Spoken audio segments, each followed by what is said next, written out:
Welcome back to EduVision Times Radio. Today, we will be discussing on scientific discovery of NOVA1 gene. It was published on EduVision Times Blogpost on 1st May 2025. Welcome to the deep dive. Today, we're getting into something really fundamental. Yeah, what makes us human? Specifically, our ability to talk. Exactly. We're looking at this recent discovery around a single gene mutation, NOVA1. And its potential role, a big one perhaps, in how human speech evolved. So if you want the core understanding of this NOVA1 research without wading through all the jargon, well, you're in the right place. We've done that heavy lifting, gone through the scientific papers to pull out what's really significant about this connection to, our unique vocal skills. Our mission today is pretty straightforward. Yeah. Understand this NOVA1 mutation. Right. What is it? How did scientists even connect it to speech? And why this tiny change might be, huge for understanding language. Yeah, prepare for some real aha moments, especially when we think about the differences between us and our ancient relatives. So where do we start with NOVA1? What's the background? Okay, so let's lay the groundwork. NOVA1 itself isn't brand new to science. It's been known for, about 30 years, largely thanks to Robert B. Darnell's initial work. Back then, the focus was more on its role in certain movement disorders. So not speech initially, but it showed it was important for the brain. Definitely important for brain function. And we learned it has this key job. It controls other genes.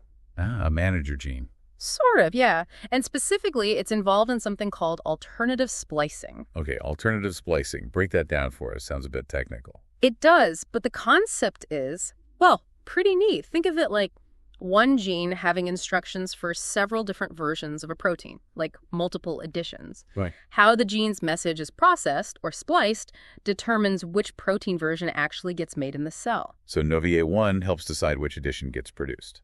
Exactly. And this ability to create a diversity of proteins, especially in the brain, from a limited set of genes, that seems really relevant for complex stuff, like speech. That makes sense. More protein variety gives the brain more tools to build complex circuits. Yep. Now, this idea of genes affecting communication isn't entirely new, is it? I remember hearing about FOXP2. Absolutely. FOXP2 was and still is a landmark. The language gene, as it was sometimes called. Right. And that 2009 study where they put the human version of FOXP2 into mice. Yeah, I remember that. Didn't it change their squeaks or something? It did. It altered their vocalizations. It was a really compelling piece of evidence showing how specific genetic changes can impact sound production, communication. So FOXP2 set a precedent.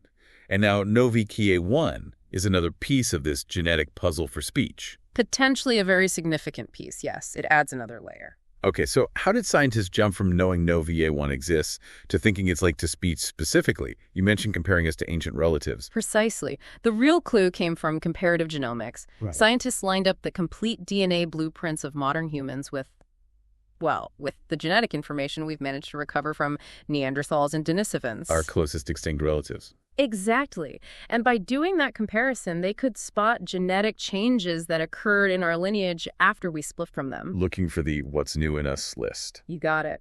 And one of the really standout findings was a specific mutation, a change in the NOVA1 gene. And the key thing. The key thing is this particular NOVA1 version is found only in modern humans.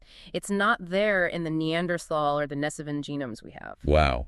Just us. A tiny difference in the code, unique to Homo sapiens.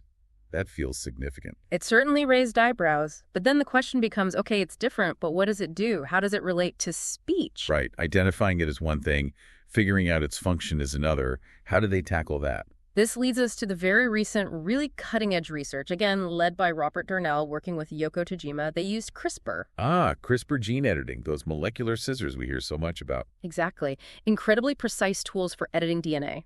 They allow scientists to go in and make very specific changes to the genetic code. So they used CRISPR how? To test this human NOVA1 mutation. Yes. They used it to insert the modern human-specific NOVA1 mutation into mice. So they essentially gave mice the human version of that part of the gene. That's the idea, creating a mouse model where they could directly observe the effects of just that human genetic change in a controlled setting. Clever. Okay, so what happened? Did the mice start reciting Shakespeare? Not quite. But The results were genuinely fascinating. Their vocalizations changed. How so? Well, the researchers analyzed the sounds these mice made in detail. They found that the mice with the human NOVA1 gene, they produced a wider range of sounds, more complex sounds. More complex how? For instance, the pups, their distress calls when separated from their mother became more varied, different pitches, different structures. Interesting. And the adults? The adult males, specifically their mating calls, also became more intricate, more complex sequences, more notes, you could say. So a richer vocal repertoire overall. For mice, that sounds like a pretty significant shift in their sound-based communication. It really does. While it's not human speech, obviously, these changes strongly suggest that our specific NOVA1 mutation is linked to an increased capacity for vocal complexity, for producing more varied and nuanced sounds. Okay, let's connect the dots. How does this link back to that alternative splicing thing we talked about earlier? Right. That's the likely mechanism. The thinking is that this human-specific mutation subtly changes how the NOVA1 protein functions. How it acts as that manager. Exactly. It likely alters which other genes it influences or how it influences their splicing in the brain. Changing which additions of other proteins get made. Precisely, leading to slightly different sets of proteins being produced in brain cells. And these different protein versions could be crucial for building or fine-tuning the neural circuits needed for more complex vocal control and perception. So it's like a cascade. Yeah. Tiny DNA change. Alters NOVA1 function, changes splicing of other genes, creates different brain proteins, and enables more complex sounds. That seems to be the working hypothesis. A delicate but potentially powerful chain reaction at the molecular level, impacting brain development or function related to vocalization. This raises a massive question for me then. If this one mutation can have that kind of effect, what does it imply about the differences between us and, say, Neanderthals? That's the million-dollar question, isn't it? Could this be one of the key genetic factors behind why we developed complex language and perhaps they didn't? Or had a different form of communication? It certainly opens up that possibility. It makes us wonder if Neanderthals and Denisovans, lacking this specific NOVA1 tweak, had the same potential for vocal dexterity and complexity as early modern humans. We know they were intelligent, they had tools, burial practices. Absolutely. Complex behaviors. But perhaps their vocal communication, the sounds they could make and interpret, was different in subtle but important ways. This gene offers a potential biological clue. It really makes you think about our evolutionary path.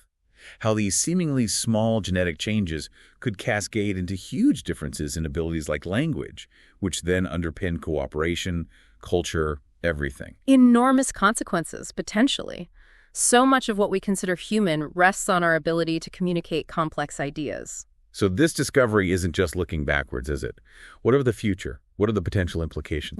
The future implications are potentially quite significant. For one, understanding NOVA1's role could give us much deeper insights into speech and language disorders. Like stuttering or aphasia after a stroke. Exactly. Conditions where the biological basis isn't fully understood. If NOVA1 or the pathways it regulates are involved, it could point towards new diagnostic approaches or even down the line therapeutic targets. Wow, understanding evolution to help treat modern conditions. That's powerful. What else? Well, more broadly in genetic medicine, studying how NOVA1 influences alternative splicing could teach us a lot about gene regulation in the brain generally. This might be relevant for other neurological or developmental conditions where gene expression goes awry. So lessons learned here could apply elsewhere in brain science. Potentially, yes. It highlights how these subtle genetic variations can impact complex traits like brain function and behavior. And of course, it adds another piece to that fundamental puzzle of human origins.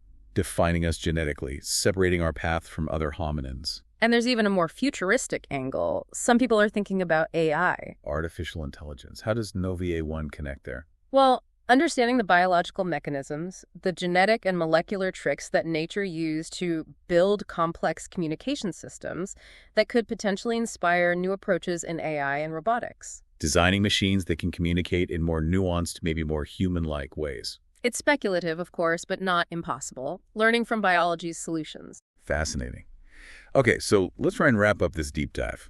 The core message seems to be this unique mutation in our NOVA1 gene looks like it played a really important part in our ability to develop complex vocal communication. It appears to be a key genetic clue, maybe one of several, but an important one, into how human speech became possible. And the real aha moment, I think, is that such a seemingly small change one mutation could contribute so significantly to something so fundamental to us. It really underscores the power of subtle genetic shifts playing out over evolutionary time. Small changes, big consequences. Which leaves us with a final thought to ponder, doesn't it? If this one gene tweak might have been so pivotal for speech, what other subtle genetic differences are out there? Exactly. What other unique aspects of human cognition, creativity, or social behavior might have roots in similar small genetic changes that we haven't even found yet?